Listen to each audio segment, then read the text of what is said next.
oh, this is a business opportunity for me. I had to import everything because these parts, you can't find them here in Kenya. That's the problem.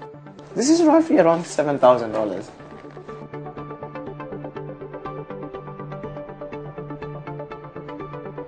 I've been able to try and configure it where if the electricity goes down and comes back up, it will switch itself on and carry on the work.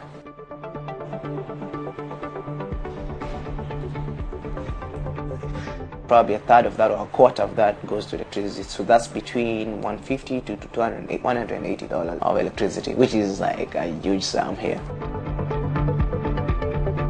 I believe what cryptocurrencies stand for. I think it's worth it. And then if I can make money from it, which I am, why not?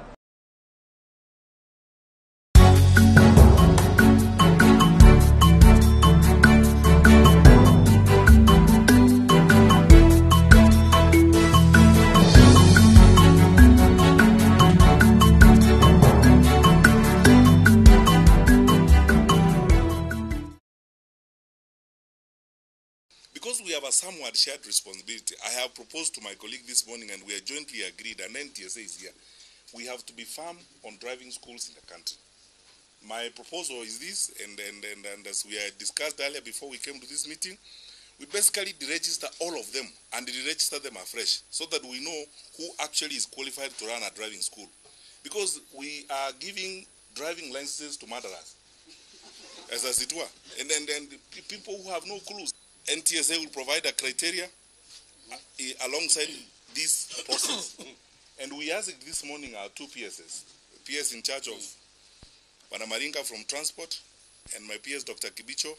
In 7 days' time, they will put together a team that will prescribe the regulations and the conditions that you will have to fulfill before you are re-registered as a driving school.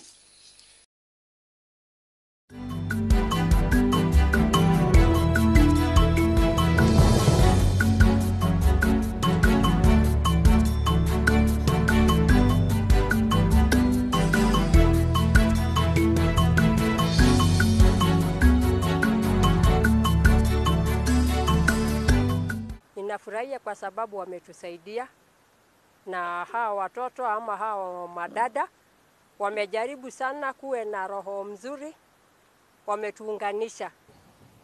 So ninauliza kama mtu ambaye amepitia kipindi hiyo, na ninasikia kama yani uchungu hii iko kwangu pia. Ninauliza serikali yetu ya Kenya iweze kuhusika kujali mjane.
September 11th.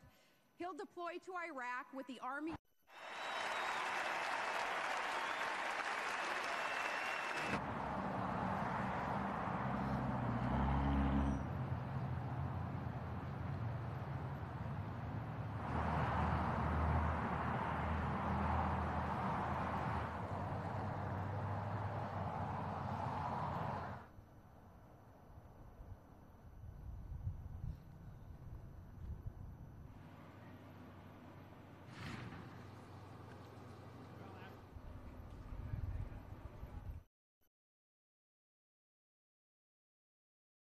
I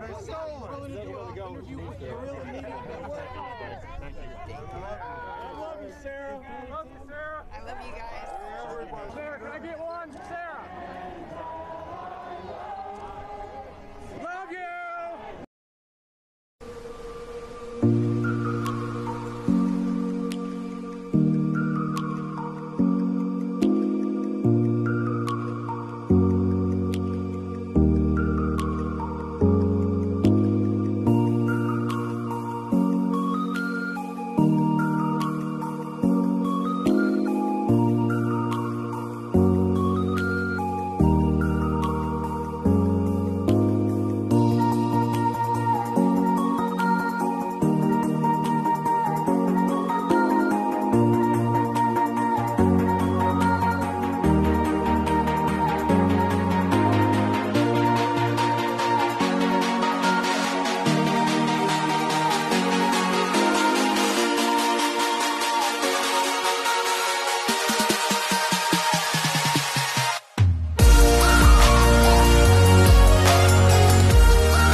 121 master keys, various break-in tools, assorted electronics, ATM cards, personal documents as well as personal effects such as perfumes and lotion.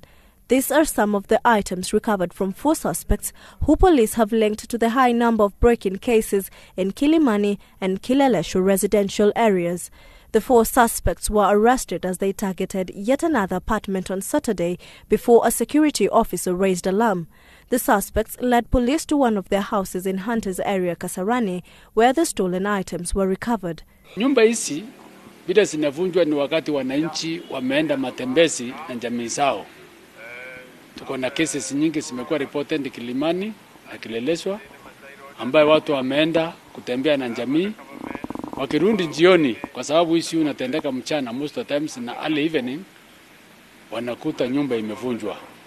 The 3 men and 1 woman were using a getaway car with fake registration numbers and had gained access to the apartment by posing as guests. Kilimani and Kileleshwa areas have previously been targeted by burglars who usually break into apartments during the day.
It was last year when I stumbled on into Bitcoin. Just like anybody else, I didn't understand why. What was the craze? What was the hype?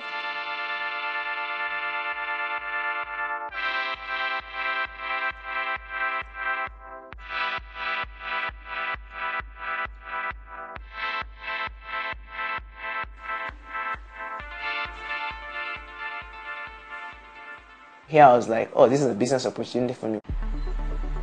I had to import everything because these parts, you can't find them here in Kenya. That's the problem. This is roughly around $7,000.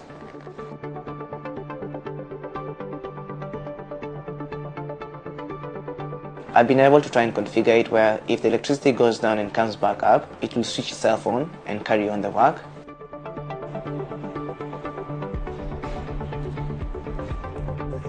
Probably a third of that or a quarter of that goes to electricity. So that's between $150 to $180 of electricity, which is like a huge sum here.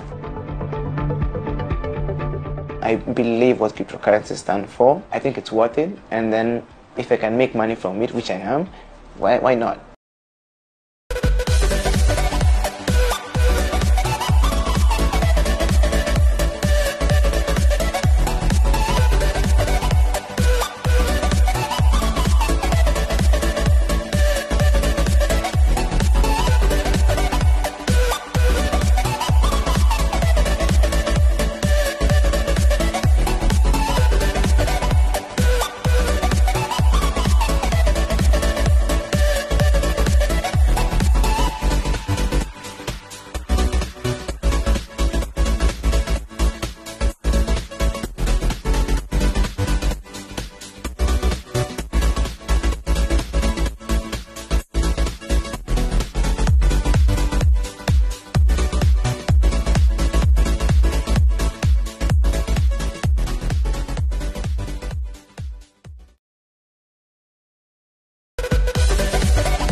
are happy what we wanted and what we were pushing all along, so that our president, Cyril Ramaphosa, can lead the country. Everything is gonna change now. The Guptas are running away. We like to congratulate the leadership that is elected by the branches of the ANC in the 9 provinces. We are saying that Comrade Cyril Ramaphosa must bring back and unite the ANC in the top 6. Make sure that in 2019 we won elections of the ANC. We go back to the National Assembly and make sure that we bring unity. Unity is very important. I don't know, I'm excited, I'm happy, you know, I feel like a lot of things are about to change in a good way, and I'm positive. I feel the vibe around myself, and you know, that everything is just going to be okay. Finally, we have somebody that we believe in. I have somebody that I believe in, and I'm just ready for change. I'm young and I want to see things happening, and I think that CR17 is the person to do it. So yeah, I'm excited in Zanzi. Yeah, you know, I'm happy.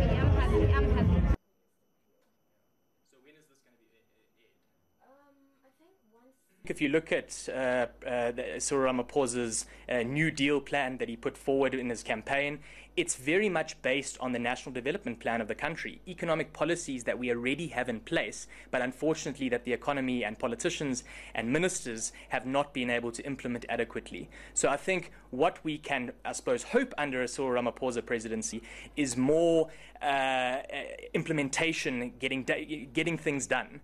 And I think that's the hope that Cyril Ramaphosa's campaign brings.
We got cars everywhere and down onto the highway.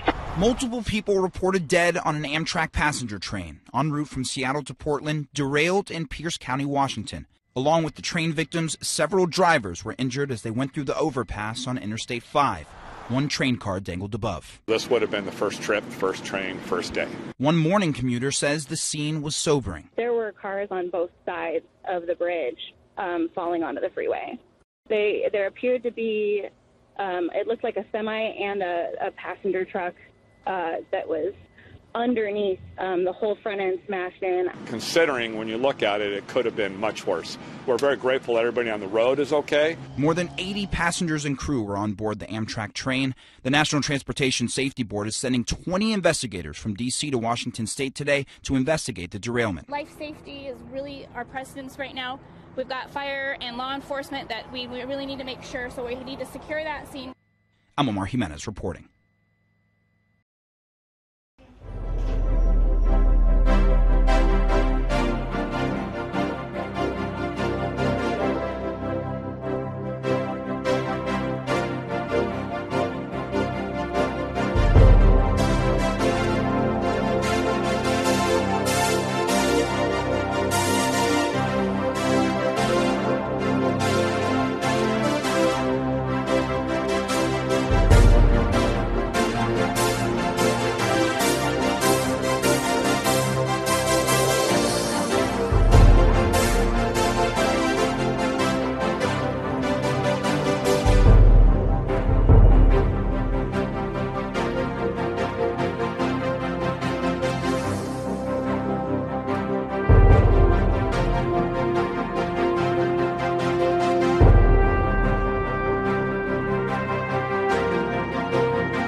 Ladies and gentlemen, during the 5 days of the clinical officers' strike, several attempts were made to achieve an amicable solution to the industrial unrest, including mediation and negotiation. In the process, draft text for recognition agreement were developed with a view to informing the subsequent stages of negotiation. As we may all know, the signing of the return to work formula on 5th October 2017 saw the end of the 25-day long strike. Further, the parties have engaged in good faith and agreed to an extension of the period of preparation of the recognition agreement by 60 days to lapse on 5th December 2017.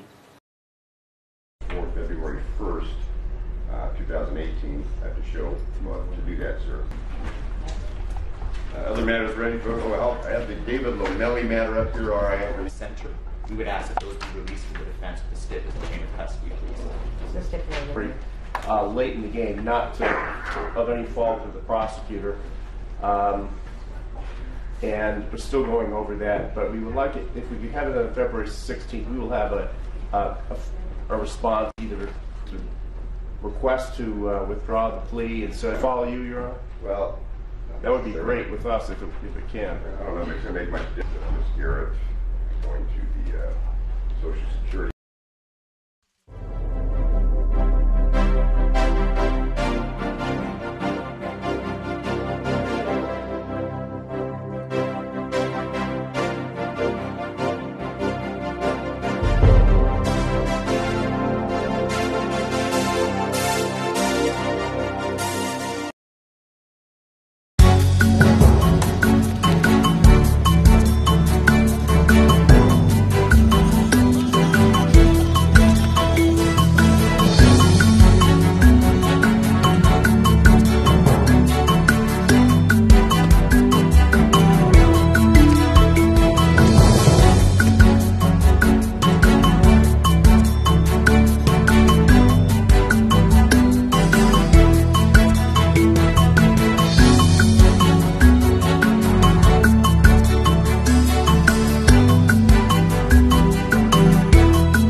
The next overcrossing is filled with firefighters and people.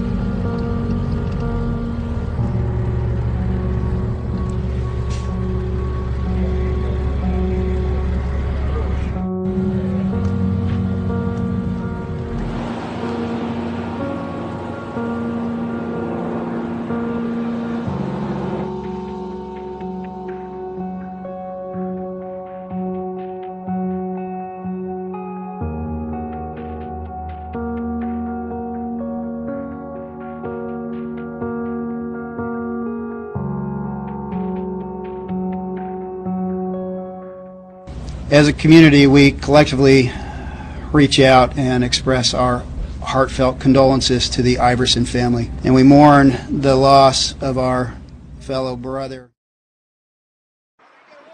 A trucker driving the wrong way on 471 was about to end up in handcuffs earlier this month for outstanding warrants. But watch what happens next. You're under arrest. For what? Well, I mean, what? I can tell you. For what? Put your hand behind your back. I don't have it once. Listen. The driver tripped over road debris and fell about 40 feet off the overpass.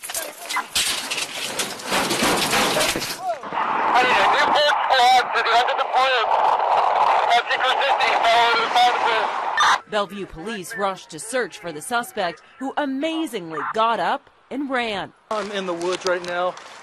I'm sure you can see my light.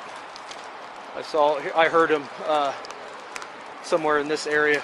Newport's canine arrived to help and tracked the driver down in the woods. But then the man put the dog in a chokehold. Get off my dog! Get off my dog! Get off my dog! Officers tased the driver and handcuffed him while they waited for an ambulance. Not quite sure how he survived. Hey, man, you need to stop rolling around, dude. You just dropped about 40 feet, all right? Officers ID'd the driver as 55-year-old Eugene Lydell from Florida, a man lucky to be alive after what started as a simple traffic stop. I thought he was dead. When we were looking over the side, he fell over, and it was a flat smack right on his back. I don't know how he's still living.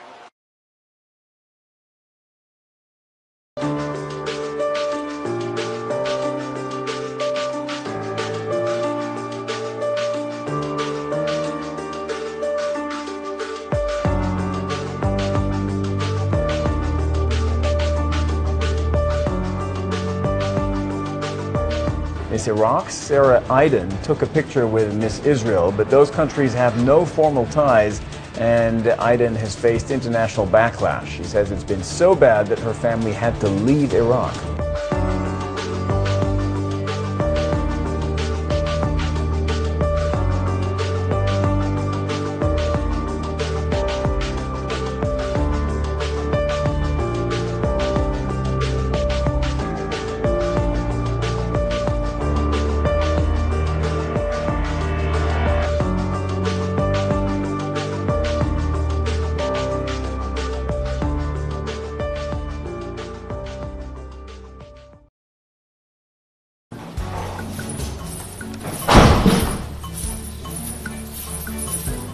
More Mr. Mott, and more Mr. Bowden. Florida Governor.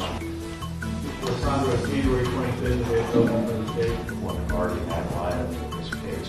I know this has been done pre- Status and the financial hardship of the state, and I will waive that fee paid by the team on the run. One party had lied in this case.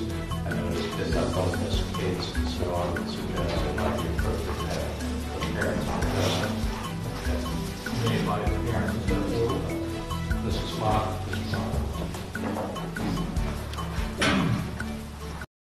You embrace new leadership and very new strategies, and also a glorious new hope. That is why we are here today. But to seize the opportunities of the future, we must first understand the failures of the past.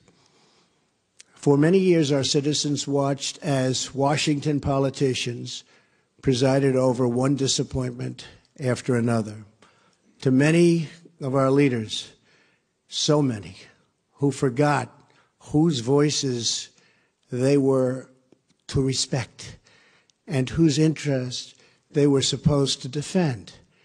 Our leaders in Washington negotiated disastrous trade deals that brought massive profits to many foreign nations, but sent thousands of American factories and millions of American jobs to those other countries. Our leaders engaged in nation building abroad while they failed to build up and replenish our nation at home. They undercut and shortchanged our men and women in uniform with inadequate resources, unstable funding, and unclear missions. They failed to insist that our often very wealthy allies pay their fair share for defense, putting a massive and unfair burden on the U.S. taxpayer and our great U.S. military.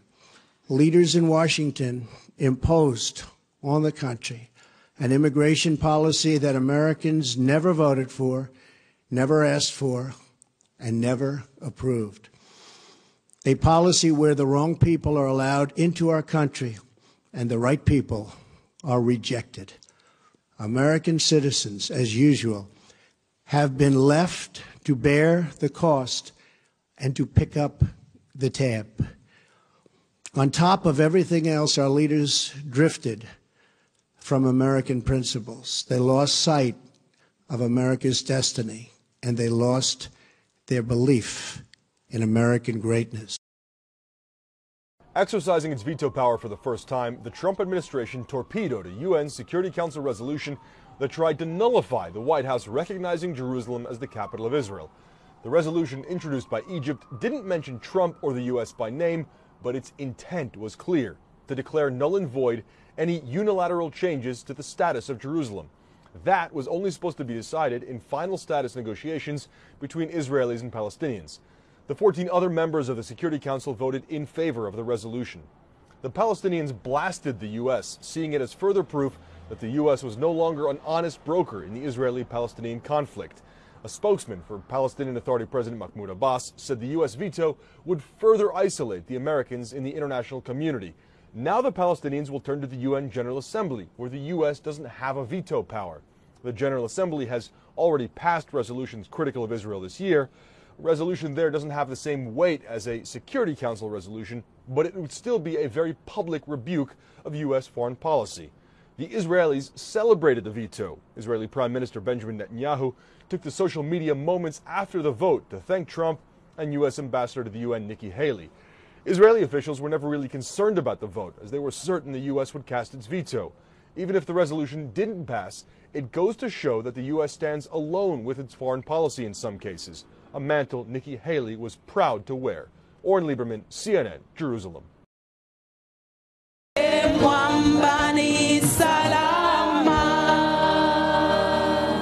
Amen. Thank you, music team. May I have our seats? We proceed. I'm making a few changes for the match. Not many, because Bristol is one of the best teams in the championship, and for me now the championship is not the championship anymore of 5-10 years ago. The championship is now high quality teams with lots of players that could be playing in the Premier League easily. So we need to take the game really seriously.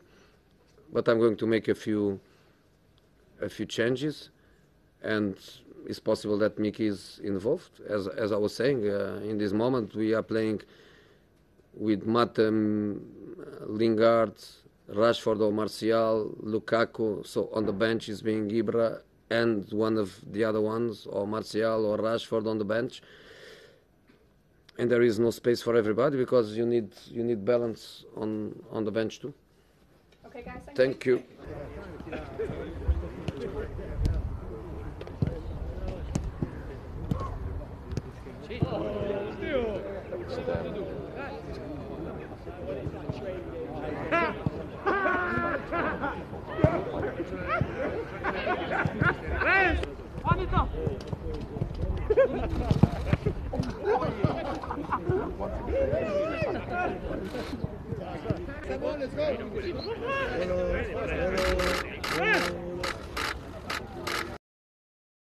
The review will include what do we do with these good people whom we send out, and they promptly arrive tomorrow with court orders. And we will have a conversation with the judiciary about this issue. Because they drive on these roads, these judges and magistrates. They can very easily be killed themselves by these same people, who are moving around, whom they have allowed to drive just because they're telling us about rights and so on. When decisions are taken by the Police Service Commission, for example, they should be respected. Some of these entities are acting in good faith, and they're acting in defense of our people and in defense of our lives.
Washindi, mabingwa wapya wa kombe la Sekafa Challenge Cup, Kenya.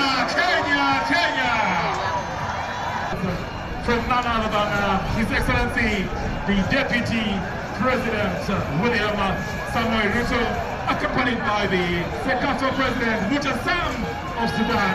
Donor Palestinians with $30,000 for the winners. And that is from the organizers. Amepata milioni moja kutoka Gavana Mutua na amepata milioni nyingine kutoka kwa Gavana Sonko. Na sasa, the new winners of the Sekafa Senior Challenge Cup 2017. Let's give a big hand to Kenya!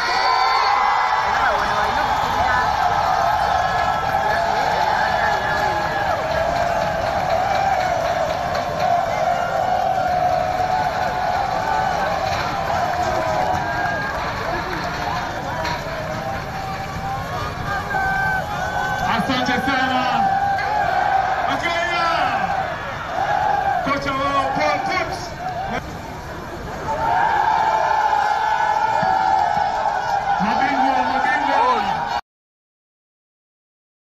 September 11th. He'll deploy to Iraq with the Army.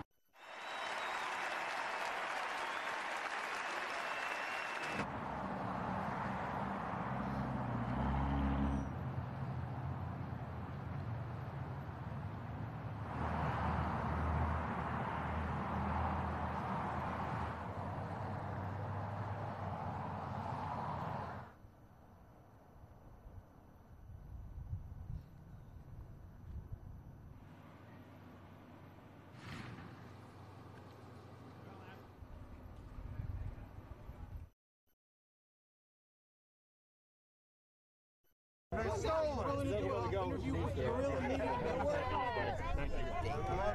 love you, Sarah. I love you guys. Sarah, can I get one? Sarah. Love you.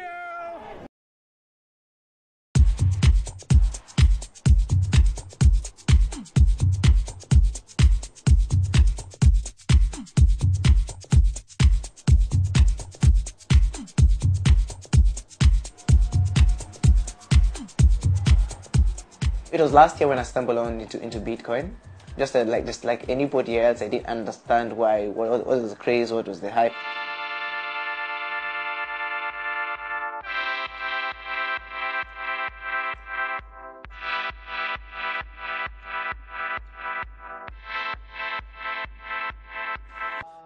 Raila Odinga, Musalia Mudavadi, and Moses Wetangula, and other leaders. And so that necessitated the delay until now, where the ceremony has just kicked off. Of course, a while ago, we have been able to have NASA leader Raila Odinga, accompanied by other principals, Moses Wetangula and Musalia Mudavadi, arrive at this venue. Of course, also from the National Assembly, we have the National Assembly Speaker Justine Muturi, who has also arrived to mourn with the residents of Kibacia in Kitui West constituency. And so we, interestingly, also Wahiga, the Wiper leader, Kalonzo Musyoka, is also the NASA co-principal, who is not able to attend this function. We are told that he couldn't make his way from Germany, and so his co-principals are representing him in his burial of the late Francis Nyenze. Remember, this is Wiper leader Kalonzo Musyoka's backyard, and so he was to be the host and, of course, lead his constituents in mourning one of their member. And so we continue to see what will be the key message, of course, from the leadership that has already come here. We are told that, Nyenze was one of the unifying leaders that the opposition had in its camp. And so coming at this particular time, his burial, we will be able to know what exactly will be the message from the leaders who are,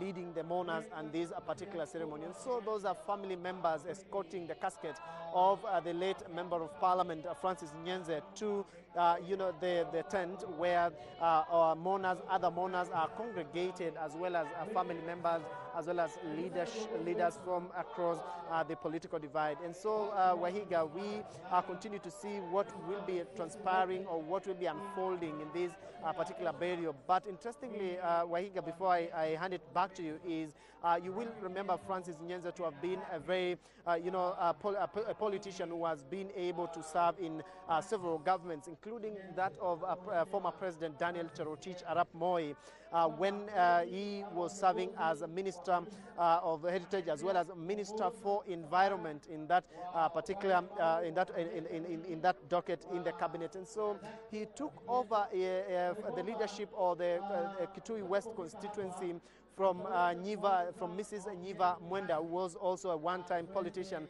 and a close ally of President Daniel Arap Moi. And the relationship between the Kalonzo Musyoka, who is the Wiper Party leader, as well as Francis Nyenze, who they served in the same government, has been narrated in the eulogy book that has been distributed to mourners, saying how close they became, and even the reason why Kalonzo Musyoka has been having a soft heart on the late Francis Nyenze, in terms of when he used to give views that contradicted that of the National Super Alliance. And so, of course, those are some of the sentiments you will hear from the speakers in this particular ceremony. And so we are receiving the casket. Those pictures are coming to you. That is the family, the widow of the family. We having Rachel Nyamai, the Member of Parliament, there escorting also the family. We having members of Parliament from Ukambani.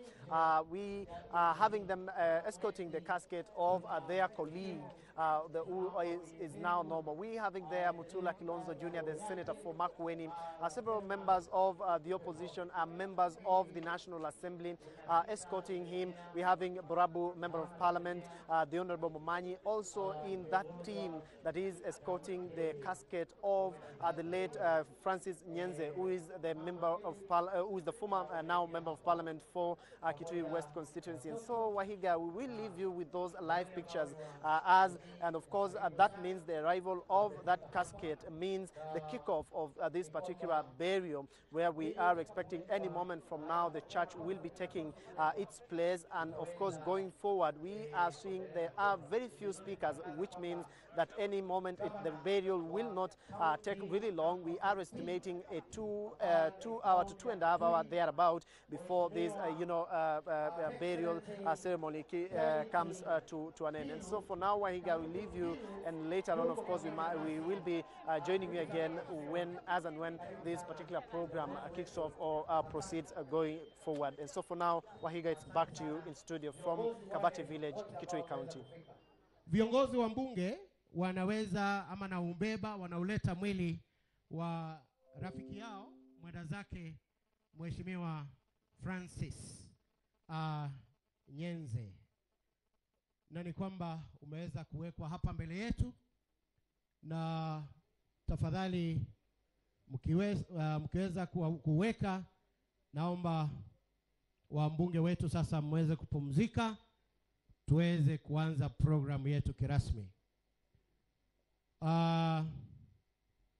Majina yangu kamili ni Stephen Makau Kavuvu. Tunaweza keti chini tafadhali. Thank you. Thank you very much. Majina yangu ni Stephen Makau Kavuvu. Mimi ni mmoja wa wale tunaendesha hii program. Mimi ni mwalimu, principal Kakeani High School. Jina la kiutani na kazi naitwa MC Stevo. Pia wananiita Raila wa Kitui. Na hii program tunaongozwa na ndugu yetu Daktari Isaac Kalua. Ndo wataweza kutuintroduce kutoka pale. Wacha nimwite Daktari Isaac Kalua, tafadhali uendelee kutoka pale. Thank you very much. Bwana asifiwe. Bwana asifiwe. tuinue mikono kusema Bwana asifiwe hata katika hali kama hii. Asante, Mungu awabariki. Tutakao kuwa tukifanya kazi nao pamoja ni ndugu Kavuvu amejitaja, na pia tuna ndugu yangu ambaye alikuwa hapa awali ambaye tutafanya kazi naye, anaitwa Bwana Kelly. Kama mnavyoangalia mnaona saa zimeenda, lakini tutajaribu kujikaza ili tuweze kuhakikisha tumemsindikiza ndugu yetu kwa wakati unaofaa. Kwa sasa hivi nitawaomba tusimame tuimbe wimbo What a Friend We Have in Jesus. We are going to sing the short version of it, and as we do that nitamuomba Bishop Mkuu ili aje hapa aanze sherehe ya kanisa ambayo itakuwa ikifuata. What a friend we have in Jesus. What a friend we have in Jesus. All our sins and griefs to bear. What a privilege to carry everything to God in prayer. Oh, what peace we often forfeit. Oh, what needless pain to bear. Oh, because we do not carry everything to God in prayer. Stanza 2. Have we trials and temptations? Is there trouble anywhere? We should never be discouraged. Everything to God in prayer. Can we find a friend so faithful, who will all our sorrows bear? Jesus knows our every weakness. Take it to the Lord in prayer. You may remain standing. The service will be led by the AIC Church together with the Sitam Church, and therefore I hand over to Reverend Mukuu to start us off. Na tuombe sisi sote. Mwenyezi Mungu, Baba wa Bwana wetu Yesu Kristo, Mungu ambaye umetuumba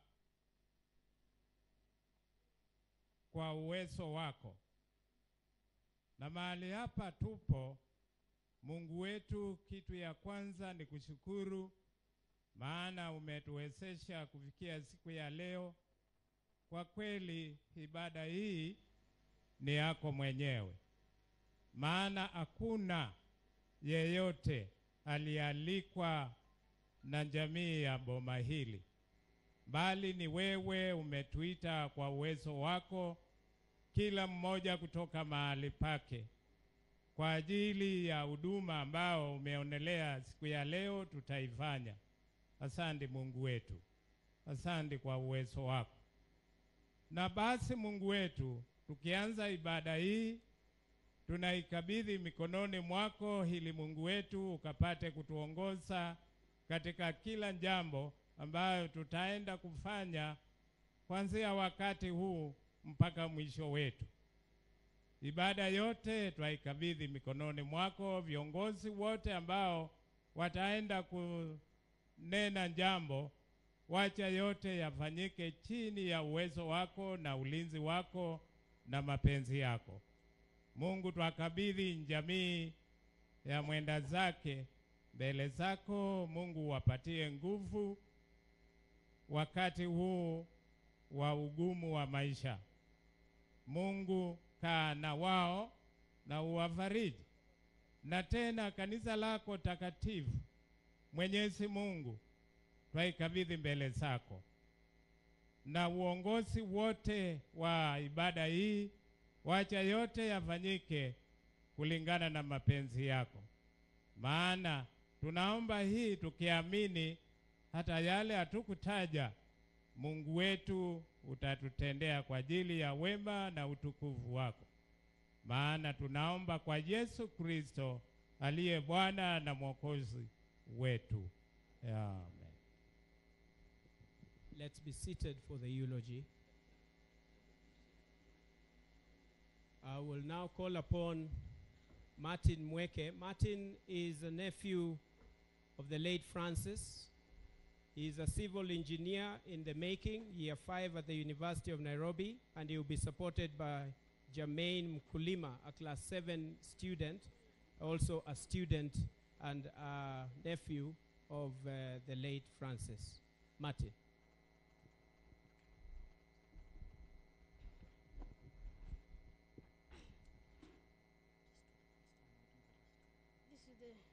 This is the eulogy of Honorable Francis Nyanze. Profile. Honorable Francis Monzea Nyanze was born on June 2nd, 1957 in Kiondoni village of Kitui West Sub-County. As the son of a pastor, Philip Nyanze Mwambu, the late Francis Nyanze was raised on a very strong Christian foundation. Education. Francis Mwanzia Nyanze was enrolled for Standard 1 at AIC Chondoni Primary School in 1967. He sat for his Certificate of Primary Education exams in 1973, excelled and joined Chome Secondary School in 1974. In 1977, he wrote his Kenya Certificate of Education examination, passed well and proceeded to Kagumo High School in Nyeri for his A-level education. 2 years later, he sat the Kenya Advanced Certificate of Education examinations. He passed well and secured a place at the University of Nairobi's Faculty of Architecture, Design and Development to pursue a bachelor's degree in design in 1980. He graduated with a master's degree in business administration from Moi University in 2005. Family. Honorable Francis Mwanzia Nyanze married his childhood friend Edith Vethi Nyanze in 1985, and together they are blessed with 3 children, Eric, Ruth, and Grace. His working life. Honorable Francis Mwanzia Nyanze's first job, which he described as the most fulfilling, was as an untrained teacher as he bid time to join the university. He taught at Mothale Girls Secondary School, which is today a national school. Here, he was retained on a salary of 700 shillings a month. He received his first pay. When he received his first pay, he surrendered the entire cash to his dad to support the education of his young siblings. Upon graduation, Honorable Francis Nyanze was employed as a designer by the Ministry of Health and posted to Kenya Medical Training College. It was while here that he was selected the National Treasurer of Afya Sacco Society, a position he held until he resigned to join politics in 1991. He was the chairman of the Water Resources Management Authority and a director at the National Irrigation Board until October 8, 2012. Honorable Francis Mwanzia Nyanze was the leader of a minority in the National Assembly between 2013 and August 2017. He chaired the task force on pyramid schemes, which made far-reaching recommendations to compensate victims of that fraud.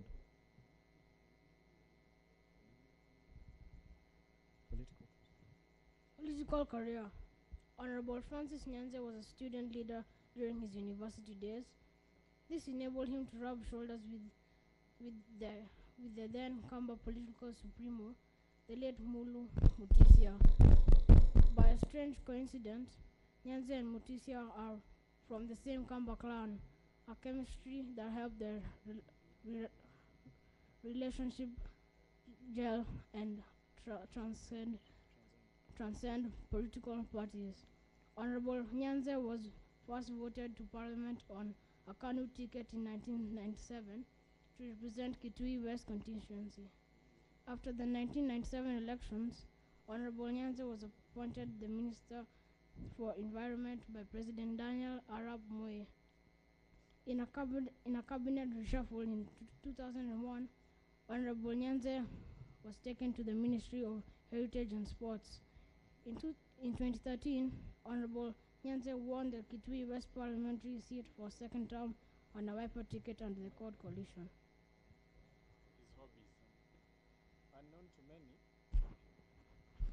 Hobbies. Unknown to many, Honorable Nyanze was a great fan of boxing. Wherever there was a boxing match on TV, Honorable Nyanze would cheer his adopted boxer and offer any other person watching TV with him the opponent.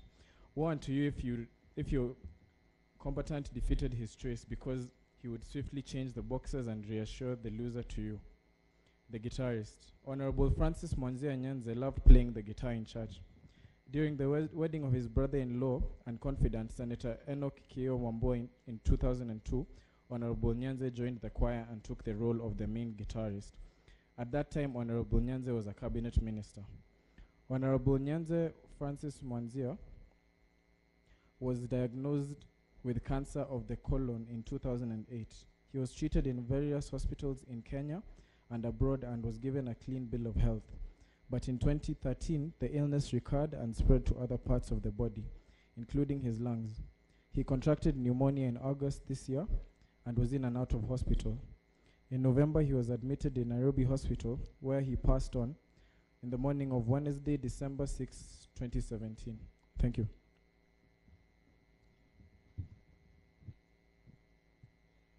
It is in order to appreciate the young people for the good job that they have just done. I will now call upon Pastor Joyfriend Mwema of AIC to give a testimony before we move to the next level. And as we do that, AIC Chondoni, please be ready to present a song. And please allow me not to translate the eulogy so that we can save time. I request those who had been set to do that, please to forgive me so that we can make good progress. Pastor Joyfriend Mwema.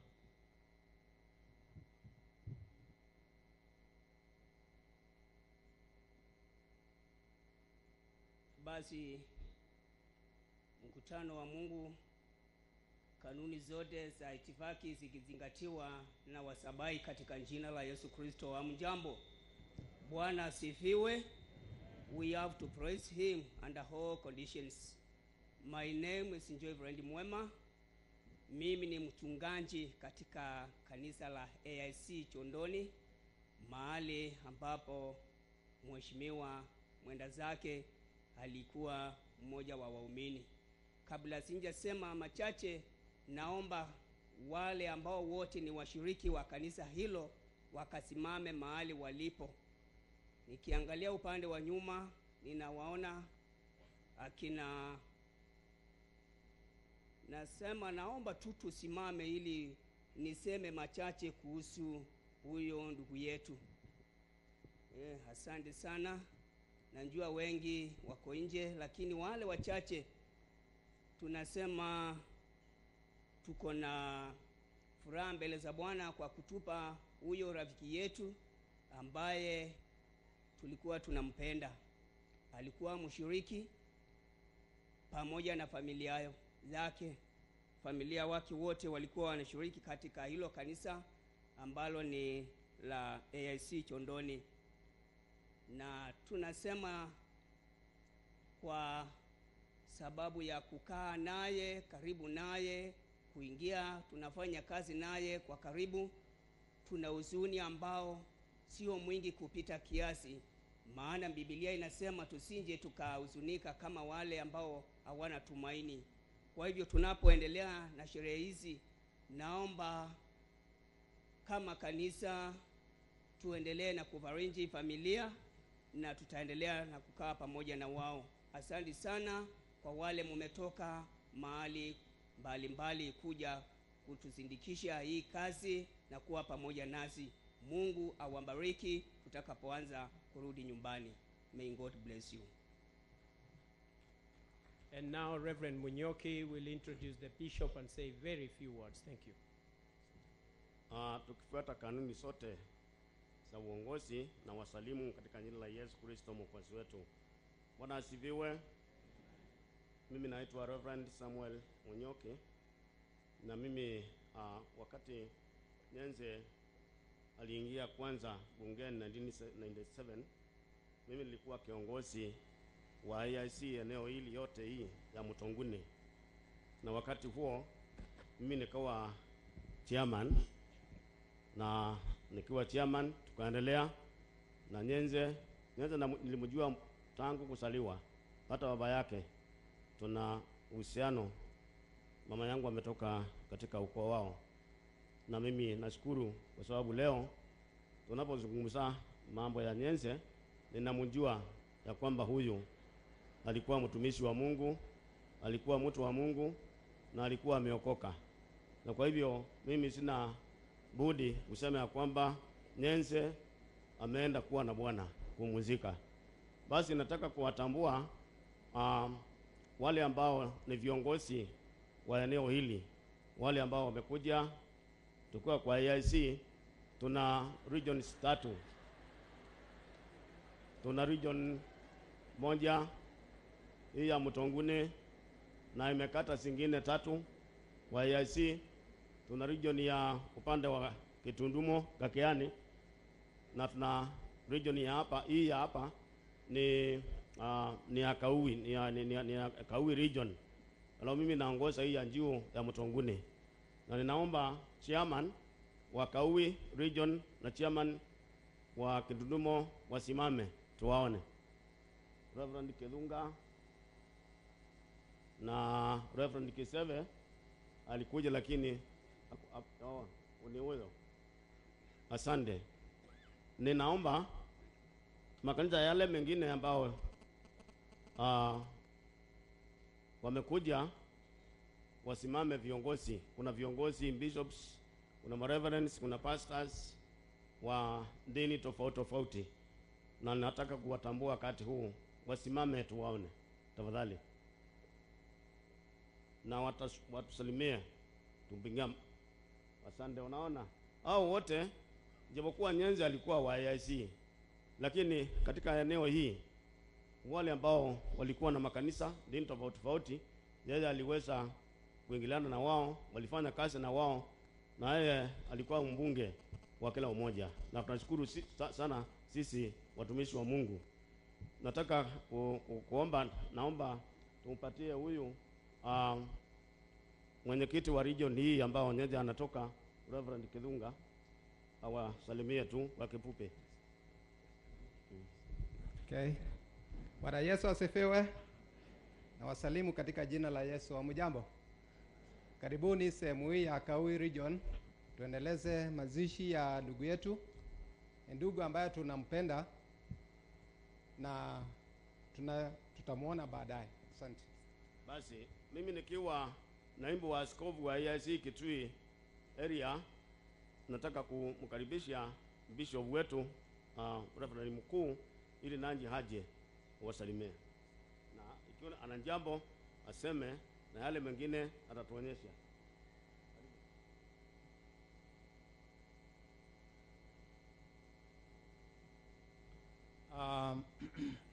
Basi nami na wasalimu nyinyi nyote katika jina la Bwana wetu Yesu Kristo. Je, hamjambo? Bwana Yesu asifiwe. Unajua, ingawaje ndugu yetu ameenda, sisi wa Kristo tunajua mahali ameenda, na ndio naona tuko na ujasiri, maana alikuwa mtu aliyemcha Mungu.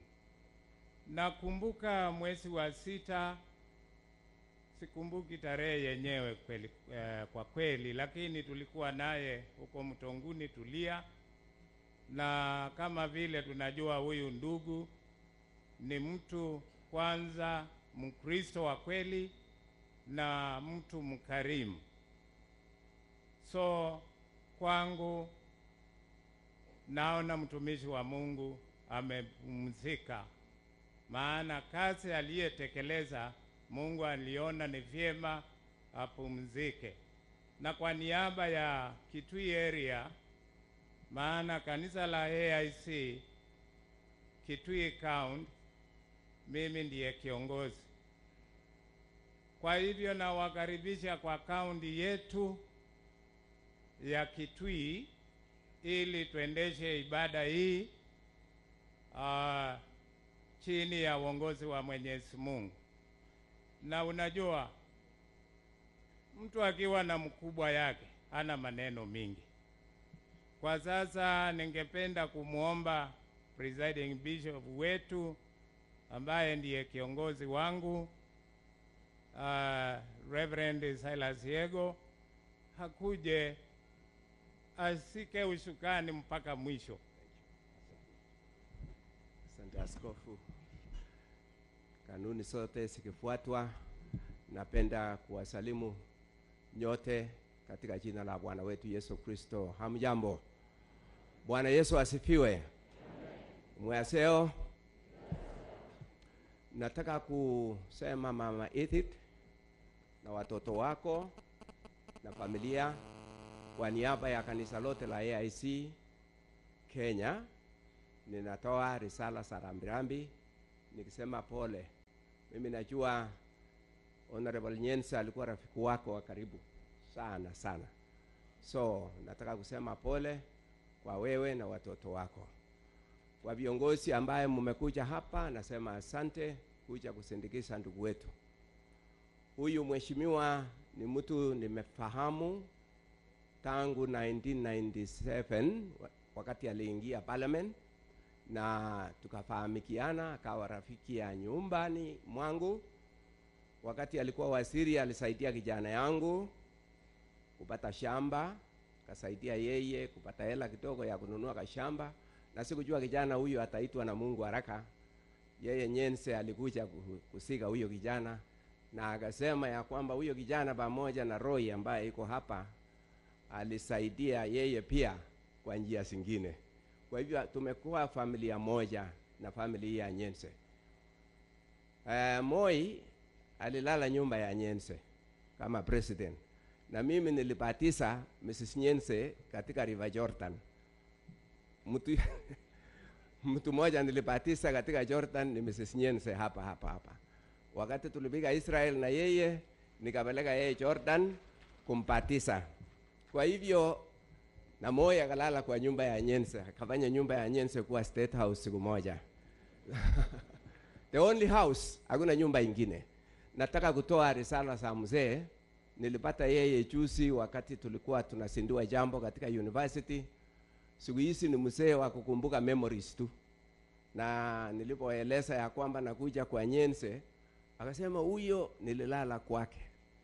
So anakumbuka hiyo historia kabisa. Kwa hivyo amesema mama pole. Sijui kama risala yake italetwa hapa, lakini nimesema kwa maana amesema pole. Sitaki kuchukua muda mrefu. Sisi kama kanisa tumeamua tuchukue muda fupi, na tunawaomba pia mkisimama mtoe risala zenu kwa njia ambaye ni fupi ili tukaweze kumaliza mapema. Nyense akiwa Nairobi ni mshiriki wa Sitam. Mimi mwana AIC nimezaa watoto wengi kabisa katika Kenya. Na hiyo watoto kanisa mbalimbali huko Nairobi. Sitam ni mmoja, mwingine ni Baptist, mwingine ni wapi.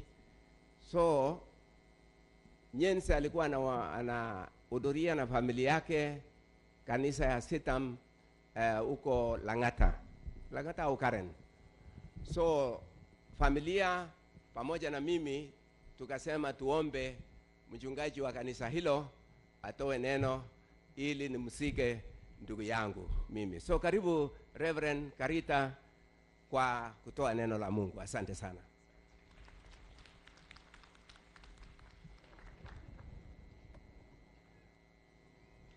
Thank you very much, Reverend. Bishop, I'll be very brief, and I will try to honor and to be conscious of the fact that we do not have much time. Kama vile mmeelezewa, jina yangu ni Reverend Dr. Karita Mbagara. Nimetoka Sitam Karen. Sitam inamaanisha Christ is the Answer Ministries. Na tumefika hapa kutoa rambirambi zetu, kisema kwa Edith na jamii yake, na pia watu wa hapa Kitui, pole sana kwa vile mmepoteza mtu wa maana. Na nimezidikishwa na watu kutoka Sitam kwa sababu yeye alikuwa mshirika pale Sitam Karen. Ashawahi kuwa mchezaji wa gitaa. Pia bibi yake alikuwa kwa kwaya. Watoto wake wako pale tu kwa kanisa. Kwa hivyo wao ni watu wetu. Kama vile wako kwa AIC, pia sisi tunasema ni wetu. Lakini tukiwa wa Kristo, hakuna wa kwetu na wa kwingine. Sisi zote tunafanya kazi moja. So in the same breath, I want to acknowledge that he belonged to all of us. Na mtaniwia radhi kwa sababu sijazoea sana kuongea Kiswahili, isipokuwa najifunza. Nimezoea kuongea Kiingereza na nitajua yote, tutachanganya. Wacha kwanza niuliza wale watu wamenizindikisha ama wamezindikisha mheshimiwa wasimame ndio tupate kuwaona. Hawataongea because we want to honor time. Those people who came from Sitam, can you please stand? There are many there and there are quite a number of them here, and we thank you. Hawa wote wamekuja ndio wazindikishe mheshimiwa na wakuja kwa hii safari yake ya mwisho. My wife is also here. I'll ask her to stand. I often forget her, but today I have remembered and I'll ask her to stand. There she is. Amen. Thank you very much. We want to turn to the Word of God, and I want to read from just one passage, just 7 or so verses from the book of Luke, chapter 22. Luka mtakatifu kutoka mlango wa 22 kutoka mstari wa 39 hadi 46. Nitasoma kwa Kiingereza, alafu nitasema mambo matatu peke yake niketi chini. Nitasoma kwa Kiingereza na inasema hivi. Coming out, he went to the Mount of Olives as he was accustomed, and his disciples also followed him. When he came to the place, he said to them, "Pray that you may not enter into temptation." And he was withdrawn from them about a stone's throw. And he knelt down and prayed, saying, "Father, if it is your will, take this cup away from me. Nevertheless, not my will, but yours be done." Then an angel appeared to him from heaven, strengthening him. And being in agony, he prayed more earnestly. Then his sweat became like great drops of blood falling down to the ground. When he rose up from prayer and had come to his disciples, he found them sleeping from sorrow. Then he said to them, "Why do you sleep? Rise and pray, lest you enter into temptation." Our Heavenly Father, as we look into your word, I pray that you will speak to us, each one, and that, Lord, you will help us to draw something of importance. And this we ask in Jesus' name. When a great man like this one has gone, or any other man, we say that it is the will of God that he has gone, and it is true that it is the will of God. But I want to say that death is one of the things that we should resist with all our energies. In the passage that we have read, mahali tumesoma, tumeona Yesu akiomba siku chache tu kabla akufe, na alikuwa anajua atakufa, na alikuwa anajua anakufa kwa ajili ya kila mtu, ndio aokoe watu. Yaani kifo chake kwa kizungu tunasema it was a meritorious death. Ni kifo kilikuwa kiokoe wale wote watakaomwamini. Lakini ingawa alikuwa anajua hivyo, neno linasema aliomba akasema kama ingewezekana niondolee kifo. Sitaki kunywa kikombe hichi. I don't want to drink of this cup. And when you read all the gospels together, ukisoma wale wameandika wakati ule Yesu alikuwa kwa Getsemane, unakuta aliomba mara 3. Kwa hivyo si kuomba mara moja akachoka. Aliendelea kuuliza, Mungu kama ingewezekana, sitaki kufa. And that was a person who knew that God had sent him into the world to die for mankind. This was Jesus who knew that after I die, God is going to raise me from the dead. Mungu atanifufua. Nitatoka kutoka kwa kifo. Sitasoma, lakini ukisoma Wahibrania 5 mstari wa 7 na 8 inasema alikuwa anaomba kwa nguvu zake zote. He was involved. It was not just, a casual prayer. It was a determined kind of prayer, asking God, take away the cup.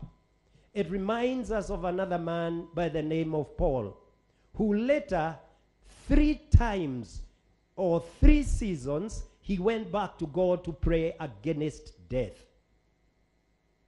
And I want to say, we have prayed for our friend. I have prayed.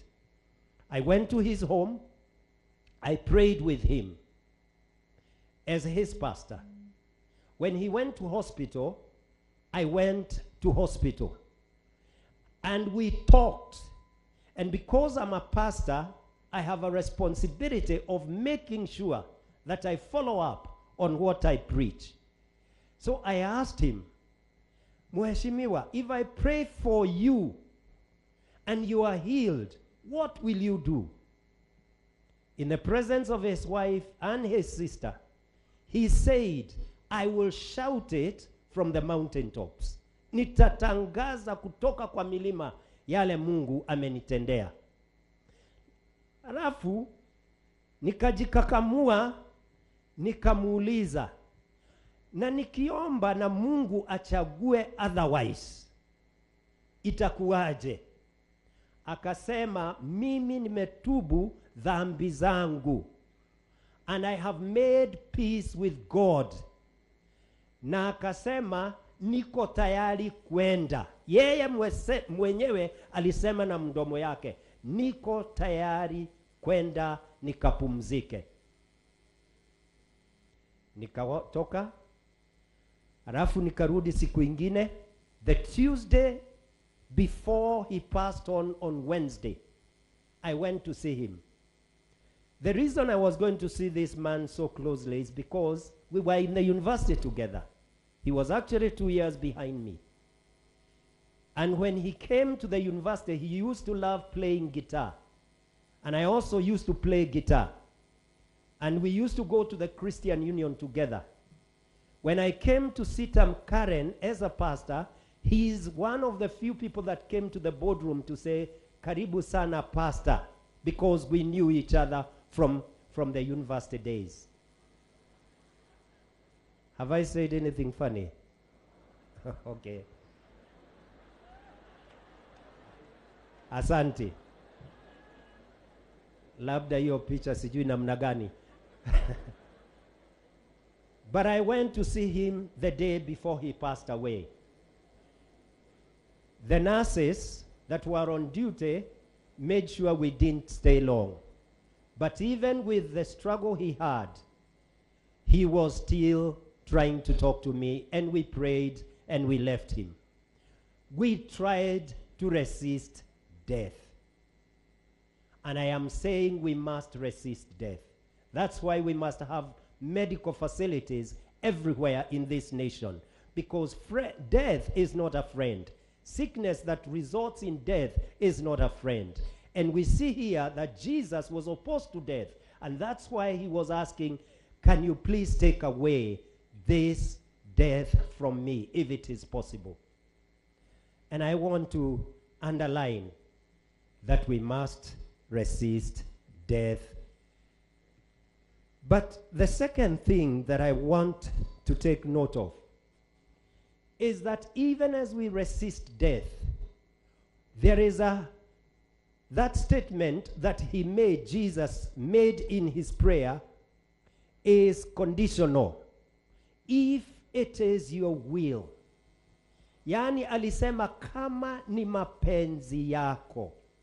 Kwa hivyo tunapoomba tuponywe, tusikufe, tuendelee kuishi, ni lazima tujue kuna Mungu ambaye yuko juu ya mambo yote na anafahamu yale sisi hatufahamu.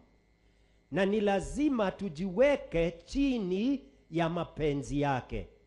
Kama ni kupenda kwako, niondolee hichi kikombe. And when we prayed for my brother, and I know I prayed, I know his wife prayed, and I know his family prayed, we still had to submit to the will of God. And it seems that the will of God, yani mapenzi ya Mungu, ilikuwa wakati wake wa kuishi hapa na kufanya yale amefanya, umefika kikomo. Sasa ni kwenda mbinguni akaishi mahali hakuna magonjwa. And I can say with confidence, kulingana na vile Biblia inatufunza, kama kungekuwa na Safaricom ya kwenda mbinguni ama Heavencom, tumpigie simu tumuulize, ungetaka kurudi? Ulikuwa umeingia kwa bunge na hukuwa umeserve for long, would you like to come back? Nina hakika ya kwamba angesema, unacheza wewe, ama hujui hapa kuko namna gani. Yani hangetaka kurudi. But I am saying that we must always submit to the will of God. Na ningeuliza jamii yake, lazima tujiweke chini ya mikono ya Bwana, tuseme kama mapenzi ya Mungu ilikuwa kumchukua, wacha na sisi tukubali.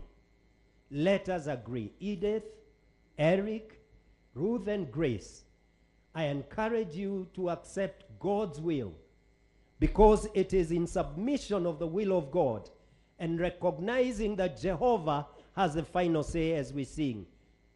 Yeye ndiye ana la mwisho. Akisema hakuna anayebadilisha na hakuna anayeweza kubadilisha.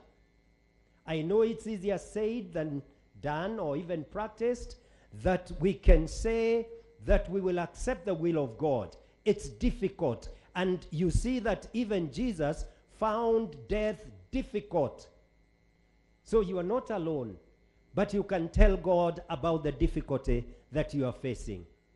But as you tell him, agree to accept the will of God. Resist, but when it happens, accept the will of God. And the third thing that I want to say is this. As soon as Jesus said, if it is your will, an angel is said to have come from heaven to encourage Jesus and to strengthen him. Ukikubali mapenzi ya Mungu, and I'm speaking to the family now, when you accept the will of God and submit yourself to the will of God, then you will find that God will send his angels, because they are always on assignment. The angel that God will send may not be the heavenly one that we are told of or we read about in the Bible. The angels that God will send will be people like these ones who are here, that have come to stand with you and to encourage you. It is a person that will stand and give you a word of encouragement. And he, the angel, may not take your place. Kwa sababu wale malaika ama yule malaika aliyekuja kwa Yesu hakusema sasa nimekuja ndio nichukue kifo chako wewe usikufe. Lakini alimu-encourage, alimpatia nguvu ya kuendelea even though he was going to die. Grief is a very personal thing and very specific to each individual. Hata tukiuliza hawa wenye jamii ya mheshimiwa aliyetuacha, the way they experience grief is different for each one of them. Nobody feels it the same way as the other person. Only God knows the residence of that grief. Only God.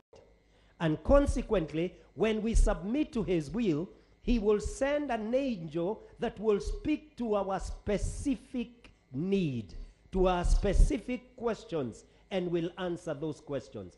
Atajibu yale maswali tunayomuuliza na atasimama na sisi. Wacha niseme hivi, kuna mtu anaitwa Morrison alisema, every life has its Gethsemane, and every Gethsemane has its angel. Kila maisha yana mahali yanafika yanakuwa ni kama Gethsemane, pahali umefinyiliwa na maisha. Lakini kwa kila mahali ulipofinyiliwa, kunakuwa na malaika atakayekuja kusimama na nyinyi ama na wewe. So Edith, you are in your Gethsemane as you mourn your husband. I want to assure you, God will ensure that there is somebody or some person that will come and tell you a word of encouragement in that moment. And for those that are seated here, when you have your Gethsemane, there will be an angel that God will send to stand with you. 3 things that I said I will say. We must resist death to the best of our capacities and our abilities. When death must be, we must submit to the will of God, is the second thing. And when we submit to the will of God, we can live with expectation that God will stand to strengthen us and will send us help from his presence. Those are the 3 things I wanted to encourage you with. And I wanted to be brief in the interest of the time that we have. And I'm sure there are many other people that want to speak to you. May the Lord encourage you and build you and help you to pick up from where he stopped and fulfill God's mandate for you as a family. Because every one of us was created with a purpose to fulfill on this earth. And when we have finished it, or when our days are over, we can gladly go to be answerable before the Lord. Remember that God will stand with you and your family. Let me just pray. Or Bishop, let me ask you to come and pray and close the final. Thank you very much. Thank you. Appreciate. Makofi tena. That was good message. I want to ask the family to stand, and the pastors also and bishops to stand, so that we place our hands on them and pray for them, so that we end our church service. Tuombe familia. Wachungaji wote msimame na muinue mikono yenu wa familia. Tuombe. Baba wetu Mungu, tunakushukuru. Asante kwa ujumbe ambaye umetupatia kupitia mtumishi wako. Imetuweka moyo ya kwamba utatuma malaika. Na Mungu wetu, familia hii wanasimama mbele ya umati huu na mbele ya watumishi wako. Sisi tunasema Mungu kwetu ni kimbilio na nguvu. Msaada unaoonekana tele wakati tunahitaji. Tunakuomba Mungu wetu, utembelee familia hii. Utembelee mama na watoto. Utembelee watu wa jamii wote ambayo wanasimama nyuma yetu. Tunataka kuwabarikisha na kusema ya kwamba wakati wowote wakifikiria ya kwamba Nyense ameondoka, malaika huyo ambaye tumeambiwa aweze kujia na kuwapatia neno ya kuwafariji na kuwasaidia. Tunataka kuwabariki na kuombea msaada kutoka mbinguni kwa jina la Mungu Baba, Mwana na Roho Mtakatifu. Amen. Asanteni sana. Basi juu yako sasa. Thank you very much. Bwana asifiwe. Pigieni kanisa makofi tafadhali. Thank you very much. Isn't that great for our leaders from the church? Thank you so much. Waimbaji wa AIC Chondoni, mmekosa nafasi kwa sababu tuliwaita na hamkuweza kuja. Mkiwa hapa mtapata nafasi. Kwa sasa hivi simameni tuimbe wimbo cha kutumaini sina. Fungu moja. Cha kutumaini sina ila damu yake Yesu, sina wema wa kutosha, dhambi zangu kuziosha. Kwake Yesu nasimama, ndiye mwamba ni salama, ndiye mwamba ni salama, ndiye mwamba ni salama. Thank you very much. You may be seated. Tamuomba sasa. Imefikia wakati wa ushuhuda. Ushuhuda wa kwanza ni wa mwanawe mwenda zake Grace Ngale Mwanzia. Grace is a student of Strathmore University. She just graduated from BCom in marketing.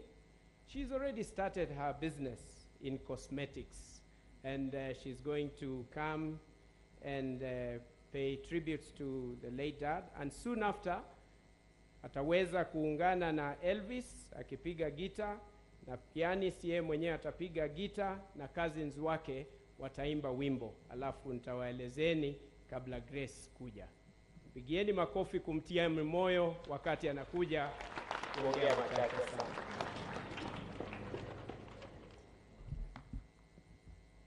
Praise God. Praise God again. My name is Grace Nyenze, and I am Francis' last-born daughter and Edith. I will read my tribute. How do I say goodbye to my dad? To many, Francis was a good politician. To me, he was the best father I would ever ask for. He always protected, provided for, and defended me. I would like to honor Dad by sharing what he taught me and what I will miss the most about him. He taught me many and great things, ranging from how to brush my teeth to how to buy good quality perfume. Dad taught me how to dress well, and he always told me image is everything. When I was in class 8, he taught me how to drive. Once I got my driving license, with no experience at all, he insisted that I drive to school and back home all alone. He simply said, if you sense that you're about to cause an accident, step on the brake pedal.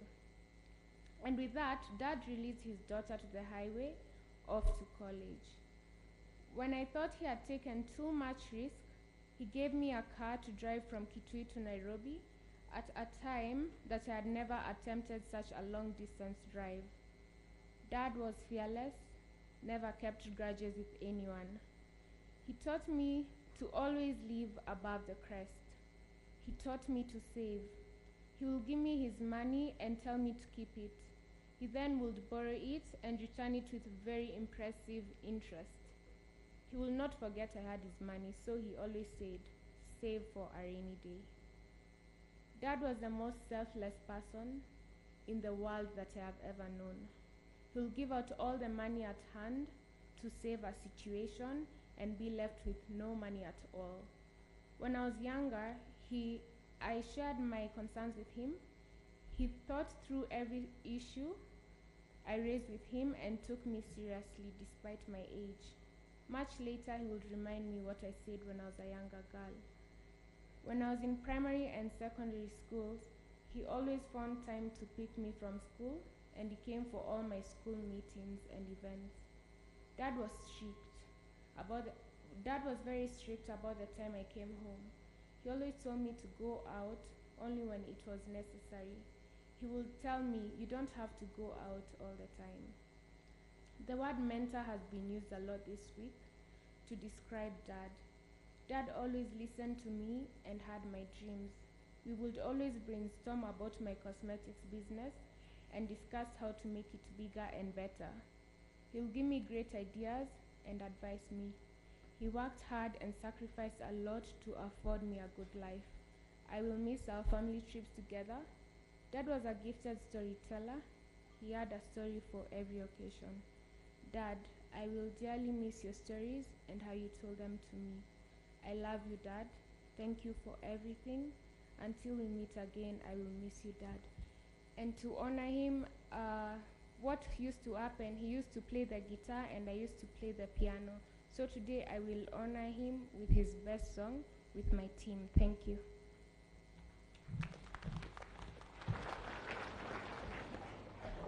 The team is made up of their cousins, and the song is called When the Oceans Rise. When the Oceans Rise.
teach your children about the fear of God, and when they grow, they will never forget. Wapigieni makofi tafadhali. This next speaker is a daughter of the late Francis Nyenze. She is a graduate again of Strathmore University. She graduated in business and marketing. Her name is Ruth Mawea Mwanzia. Already she is in business, and she's producing water that is very popular in the city of Nairobi called Cooler Water. And we thank God for what investment that Francis did to the family. God bless you.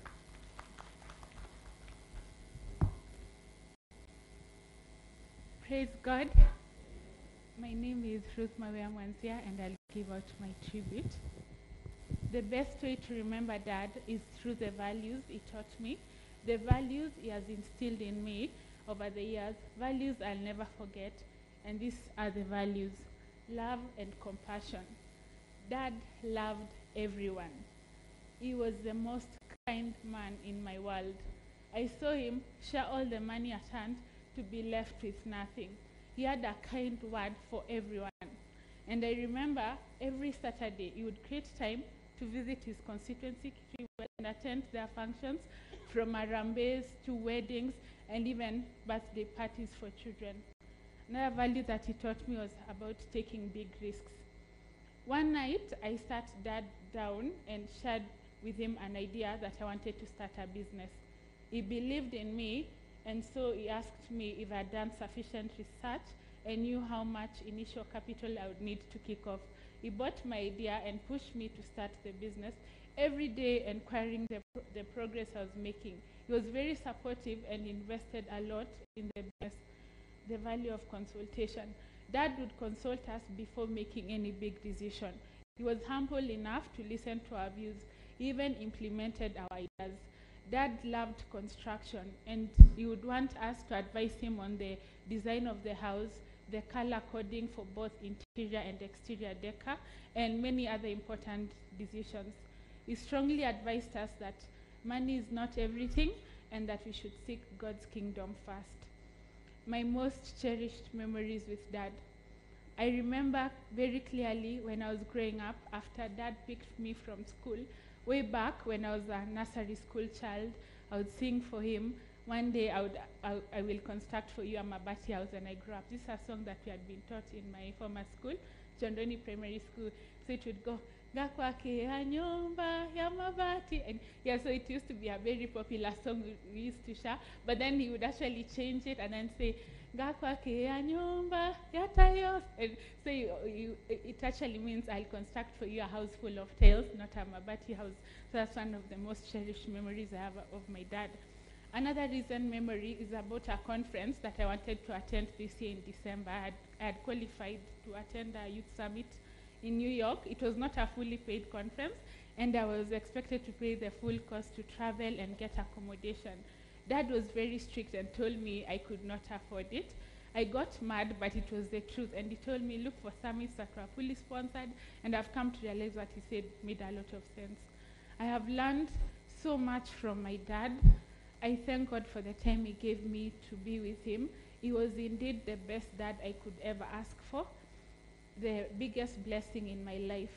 I'll forever love and cherish him, knowing he's resting with the angels in heaven, and he'll always be on my side, guiding me through the contours of life, even though not physically, but spiritually. Thanks a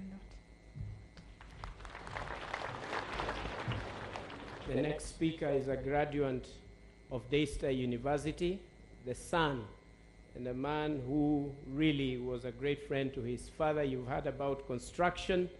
He studied communication, but come out of college, he became a contractor.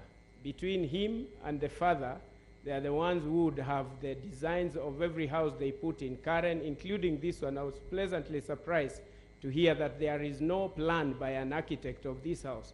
Between these two people, they did it all, and glory to God. Eric.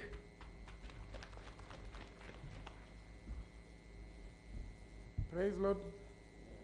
Yeah, my name is Eric Nyenze. Mwanzia, I'm the firstborn. I would like first to thank you for joining us today, both family and friends, who came to honor this great man. You would be proud of the respect you have shown him. All of us have now known him in a variety of roles: a father, husband, uncle, cousin, mentor, and a great friend. I had the privilege to know him as a father. Who is a father? A father catches you before you fall. He scolds you when you break the rules, shines with pride when you succeed, and has faith in you even when you fall. My dad was not an easy person to please, as you all know. He was tough on me so as to prepare me for the future. He didn't tell me how to live. He lived and let me watch him do it. Jackson Brown Jr. once said, "Love is when the other person's happiness is more important than your own." He was the kindest, most compassionate person I have ever known. I learned that life is short from my dad. It's also brutal, and the only way to combat it is with a good laugh and develop an ability to appreciate the small moments of joy. There are not enough words to describe you, Dad. You'll always be a powerful influence in my life. If flowers grow in heaven, Lord, please give my dad a bunch and tell him they are from me. Tell him I love him and miss him. Please know I love you and no one will take your place. Years come and go, but your memory will always be with me. I know in my heart you're in a better place. There are no enough words I can say to describe you, Dad, and what a powerful influence you continue to be. The fact that you have left behind a place that cannot be filled is a high tribute, Father. You'll never be forgotten as long as life and as memories last. I'm proud to say I'm Francis Mwanzia's son. Thank you all. AIC Chondoni seems not to be here as yet, so I'll request Umoja Choir to come and present. And as they do that, because we can't wait, let's stand and sing one other stanza of the song that we just did. Njia yangu iwe ndefu, yeye hunipa wokovu, mawimbi yakinipiga, nguvu zake ndizo nanga, kwake Yesu nasimama, ndiye mwamba ni salama, ndiye mwamba ni salama, ndiye mwamba ni salama. Let's be seated. I think the choir is already here from Umoja. And as they get ready, please, the team from CITAM, all the members from CITAM, please come forth because Mama Edith wants to sing a song with you just before she pays her tribute. Please do your best song. You have this opportunity, and then we can make progress. CITAM, please be coming forward so that we can save time. All members from CITAM Church, please come forward.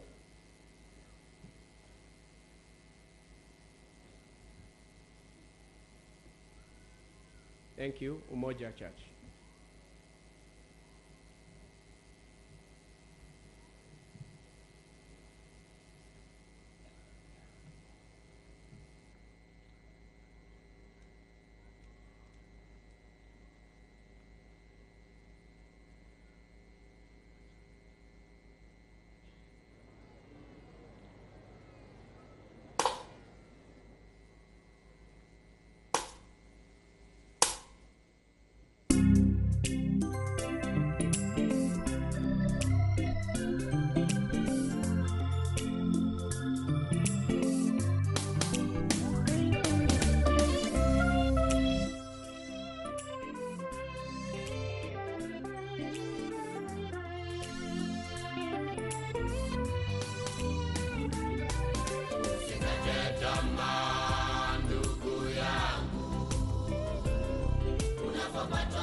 Unapopatwa na misukosuko ya maisha, umwite Bwana, Bwana. Unapopatwa magonjwa hata misiba, umwite Bwana, Bwana. Unapopatwa na misukosuko ya maisha,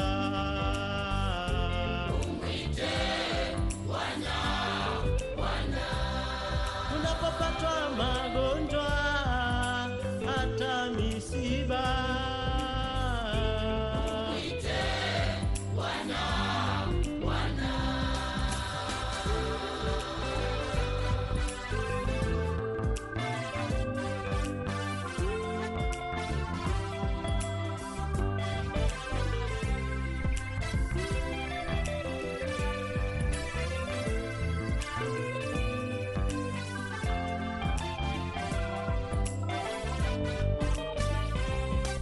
Unapopatwa na misukosuko ya maisha, umwite Bwana, Bwana. Unapopatwa magonjwa hata misiba, umwite Bwana. misukosuko ya maisha. Umwite Bwana, Bwana. Unapopatwa magonjwa hata misiba,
The Sitam Church will now come in to sing a song. You may want to know that Mama Edith is part of a great choir of the Sitam Church in Karen, a choir that is led by Eva Oduor and Mwalimu Chasia. These are just but representatives, not just members of the choir, and therefore they are going to sing one special number to comfort Mama as she prepares to speak.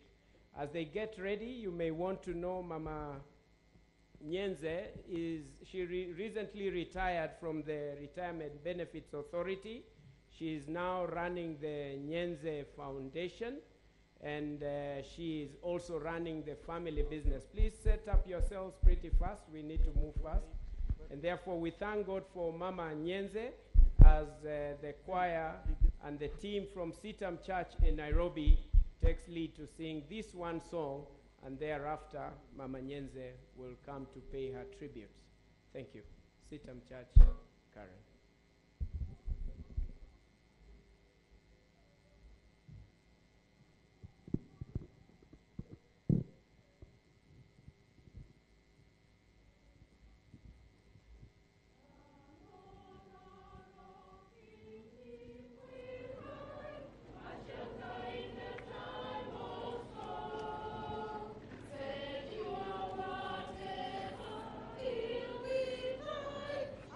Time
protocols observed.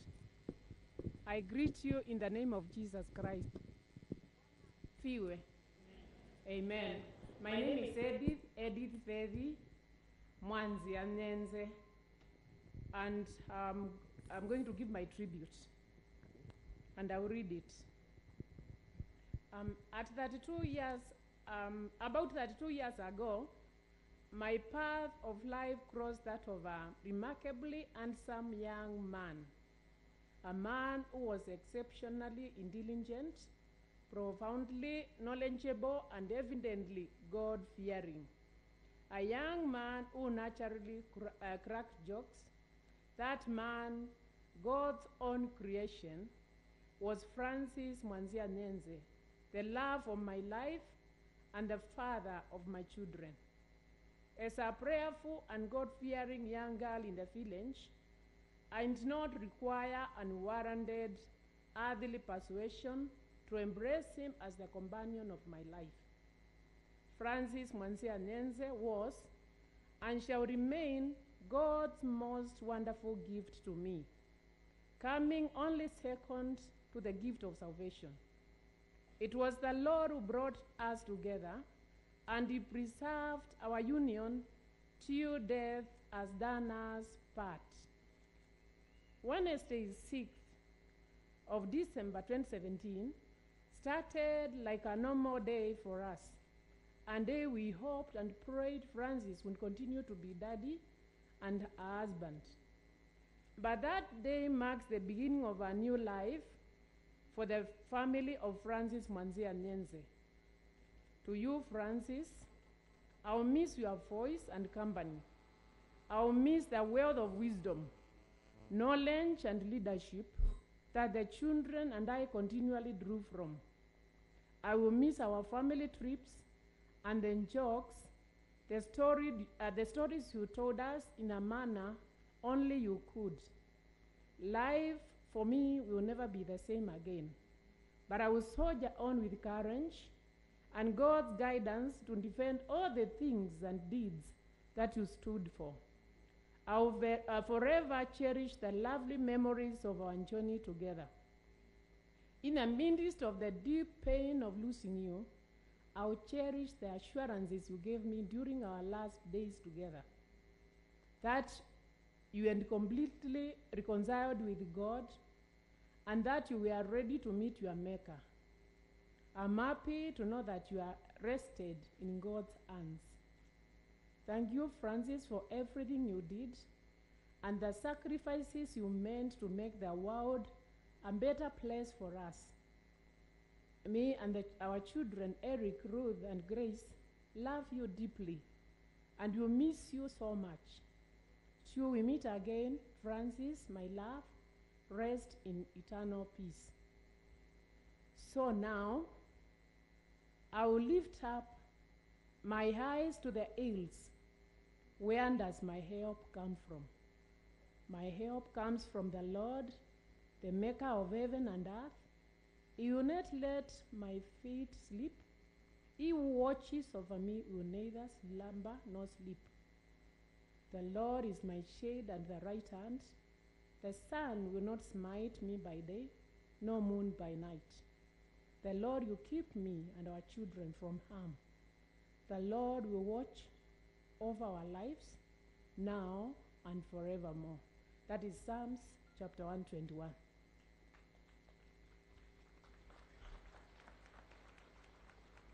Then I would like to pass this in Kikamba. Ambaito muyaseo. Mashambi kimanyenze muyaseo. Asante sana. Ni no kapano na kwa nondo ni mokie kutuya pole na kwa ni munenge pole situ. Nundu, nenyu mwenye isie leader wenyu. Mwenye isie nenze. Mwenye isie shabiki.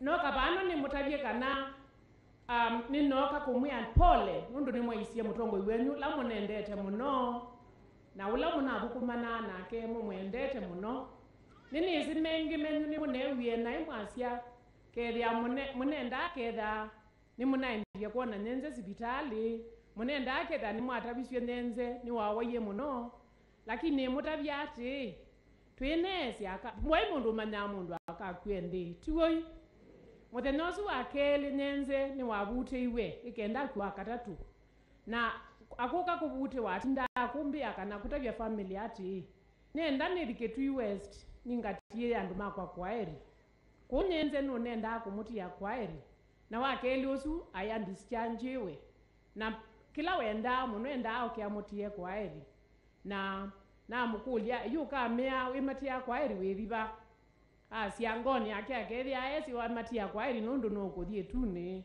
lakini ndaka mutaba siamutia kwaeri kuku osa ikwaeri ya nyenze ni mwosa kwaeri yake na kila kingi ngumutabya ati nenze akuka kubikia kwitwa na ni mwisi rayo wake ona wakumwiyumisia ngai rayo wake ona wakumukia ngai otutu atabwa ni pastor Dr. Karita kana nunabikite bandu bakumumanya ngai. My persuasion and my plea is this, that kila umwe wenyu amumanya ngai nundu nyenze ngai nuna mwendete kana nuna mwenengie ibinda yakwilila ibinda yakumanya kana nukuthie tune lakini riwi andu angi makuye na ngali mengi muno ni mezi kana ni megugwa kuni mukulia ati tumumanye iyopa pidi na usiano na ngai usu wanyenze usu wa shabik tumanye ngai usu na twamumanya onera tukathi tukethia tusuvio ndu tukaikula kwi ngai kuni tukumanya ngai ala tutamwisi akou ni mubya muno no saipole situ na ni mubya nundu akuka kukiania pamwe na itu. Asante mwina mwathime. Thank you. The Honorable Francis Nyenze had 5 brothers, and I will request them to come forth or stand where they are. Michael Nzoka, Joshua Endelea, Meshach Mutweti, Shalok Nganda. Now, the one who is going to speak on their behalf is a retired teacher and a friend of Francis, who they really created a good rapport. Mr. Cyrus Nyenze will speak on their behalf. And we have already agreed with the family that their speeches or their words are going to be few for the sake of time, and we sincerely appreciate them for understanding this. Huru wa Yesu. Huru wa Yesu. First, let me thank everybody who has come to our family today to give us condolences. We accept. You are very much welcome to this family. I also thank my father, who brought up these able guys. I'm very proud of them. I being one of them. I'm Cyrus Nyenze. Here he can introduce himself, and then I finish my speech. I'm Shalok Nyenze. Meshach Nyenze. Joshua Nyenze. Michael Nyenze. Thank you very much. They have been trained very well, not to waste a lot of time. I know everybody understands what we are doing, isn't it? So pray for us, pray for our family, and let God guide the family to the end of their lives. I salute you all. Thank you very much. The Honorable Francis Nyenze had 4 sisters: Elizabeth Munanie, Stella Musioka, Scholar Kamene, and Jen Martha will speak on their behalf. They would have spoken too, but because of time, we allow one to speak, and that will be Stella will speak on their behalf. Thank you. God is good, and all the time, yes, we give glory to God. We are sisters of Honorable Nyenze. My name is Stella Muikali Musioka. The rest can also say their names very fast. Jenny Wambua. Scholar Kamene. Elizabeth Munani. Thank you so much. We won't take much of your time. We just want to confirm to you that we loved our brother so much. We also want to say very sorry because you have also lost your leader. We want to thank God for his life and the time he has given us to be with him. I just want to say that whatever pastor said was very true. It is me actually who kept on saying, this pastor, how can he ask my brother such a thing? Should God not heal you? What will you say?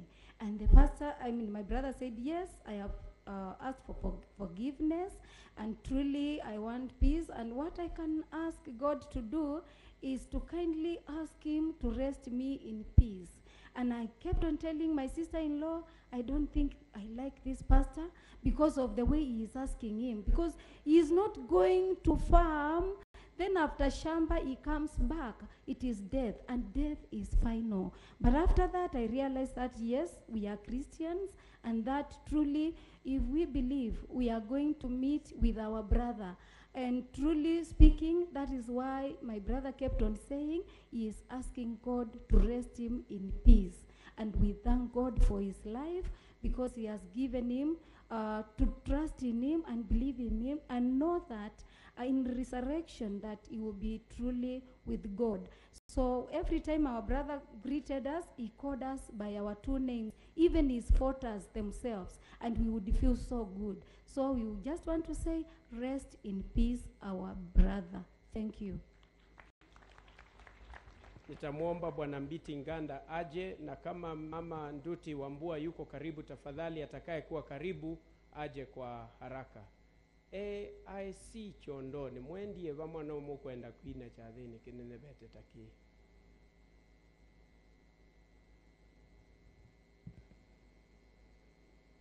Bwana Nganda, na kama yuko mbali nitaomba father-in-law Mr. Peter Wambua Mwamuli ili aje aongee. Whoever is close, yule ambaye yuko karibu kwa hao nimewataja, tafadhali aje, na pia Bwana Peter Wambua Mwamuli kama yuko karibu. Kama wako mbali tutaendelea na nephews.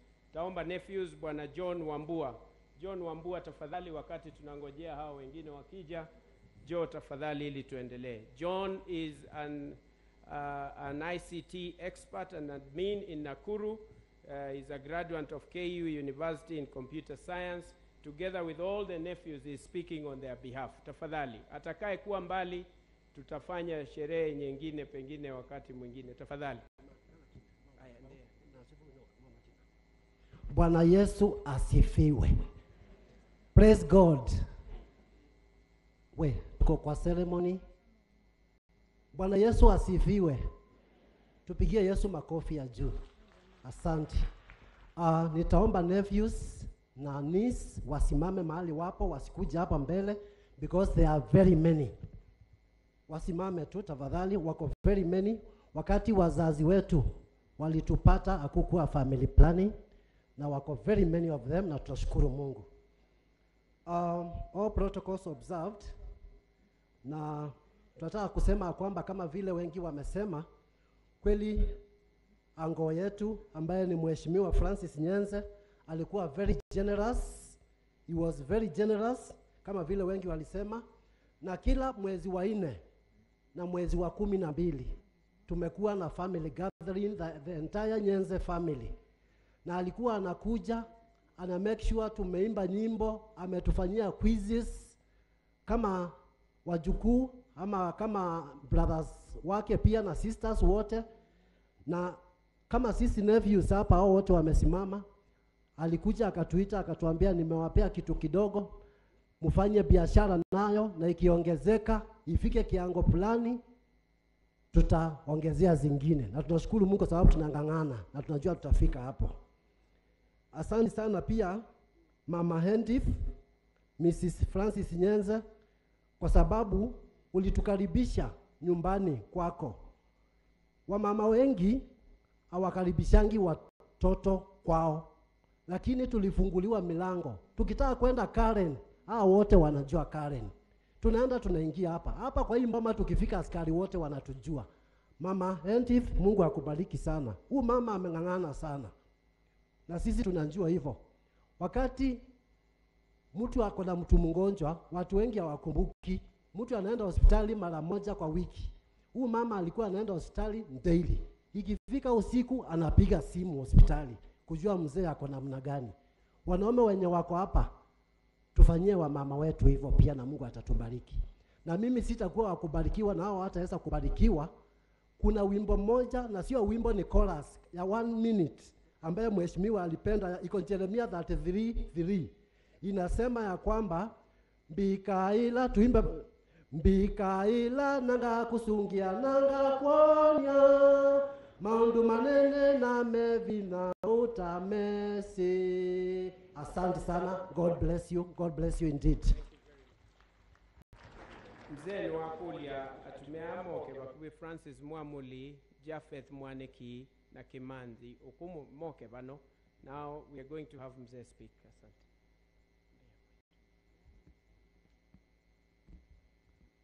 Bakubya ume mweoke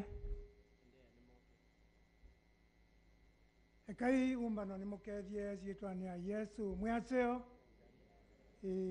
aitu tuyaseo ni aciayo ni woki netwa ni kananu miokosi wa mwana wakwa wa keli mwana Nenze Francis na nikulia ndwala, yani nauliza wale ambaye wasikii Kiswahili na waona pale wakubwa wengi sana, lakini msamee niongee kikwetu kwa sababu mimi ni mzee, Kiswahili imeama kidogo Kwa hivyo unisamee niongee tu Kiswahili Kikamba. Ni asia ginena Kikamba tamukamba nyengo za kwa mundu twanena nzanisya ngimwia we ndwisi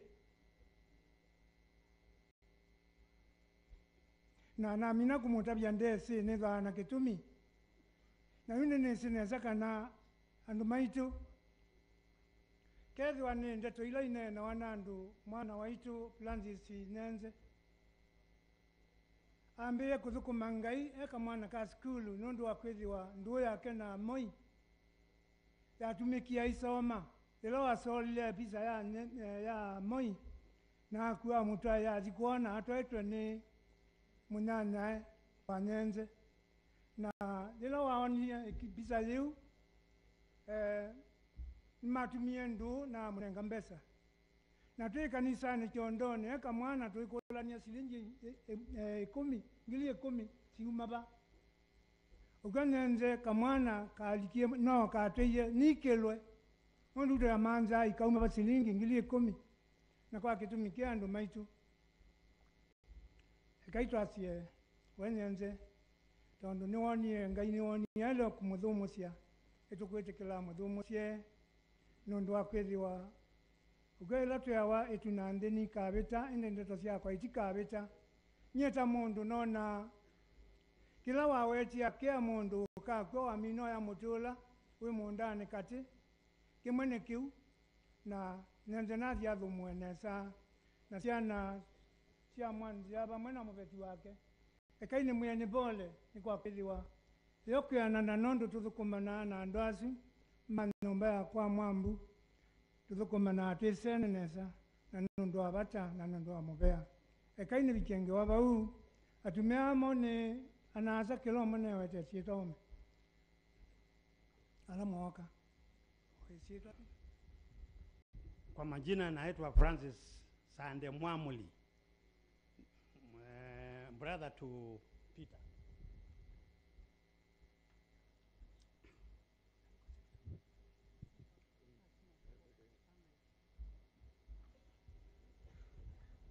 Na mimi naitwa Japheth Mwaniki, mwalimu wake wa primary Francis Nenze. Asanteni.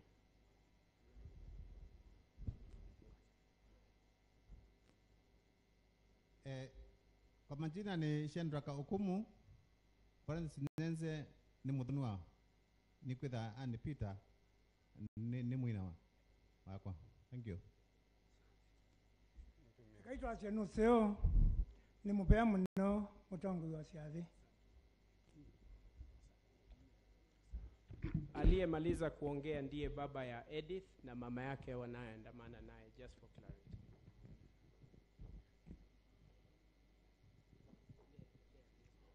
Okay.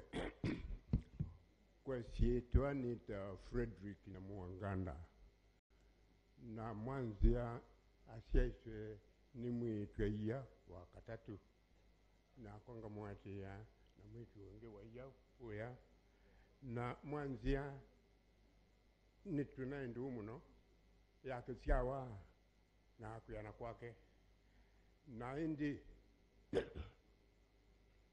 uni na mwendete nundu wa mwikalo wake musio ndira mwendete muno na kengai ya mwenda amwendo we una mochi ayo thumo kwau athumwenesa ngai amutethie na inyuothe ala mubikie ba ngai amwathime amubike kwenyu muthumwe na mutulikana. Asante. Atakayefuata sasa ni auntie yake mama Nduti Wambua, Mrs. Nduti Wambua.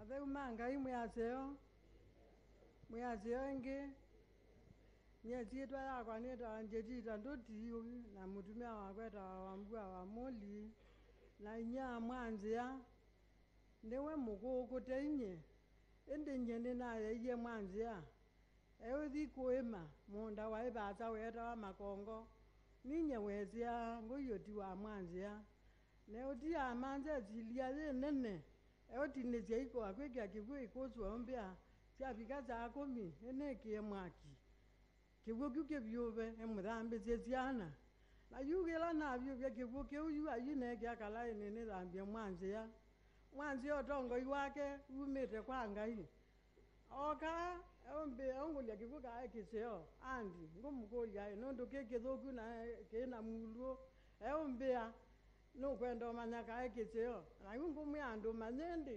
eotwacha atwacha egwe kena mutia yukie kiseo egwe ketena mutia ke uo mudhambia emoko na wea ayya kena area ekiseo eombe ayandi nzambie na ndaye kila udhambwa etina wasiana ingiwa waenda kwamba udhambwa no tongo iwake wae musio ndu wende ao maundu machao mambe na wenake athimwa ngai utongo itio wambe nundu wiwe tina yukwa u mwanzia ni mwetu na tunaendo twe nake ne andi wake oka kwakwa anoka mundu tokuthiba lave nyake na tio zio muno wamanyije kwa thigula kwita wae kumokea Yesu kwena otethio anondo zanithe lie ndiye zo wina Asante, mpigieni mama makofi. I'm sure we have enough translators sitting to our guests and they will be able to translate this.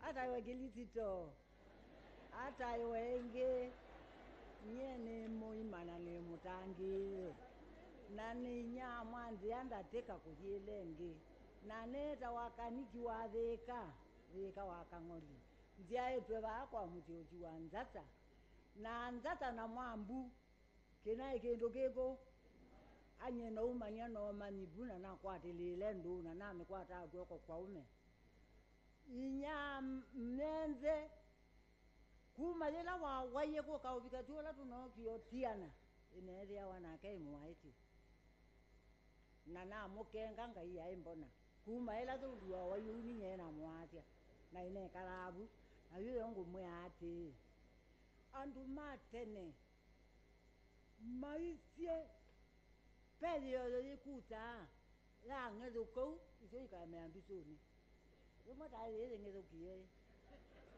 Lele ngedokie ende yeme ambituni oevo no kututevya nitioke ni mwati mumanena kenga iye utoni kula tie kunwa ena kunitwa esitoko ngakoma baya kabati ena kunitwa esitoko kezia ndiungama ngiyo konea mwana otu akwa kula na tiwo unatwa wati uwe tigizali na mkunia na natio kaingi na mweko na ena boye lo dio tu asante nunge mbobea munono weka dio tu mukona bedi owo ngamite ba ni woji ekalindi tikwena umbana kunangia imwaito makofi tafadhali asante mbobea muno mwaito asante kuneimbe mama asante sana asante Mungu ambariki asante sana Thank you. Mpigieni mama makofi, rafiki mkubwa wa marehemu.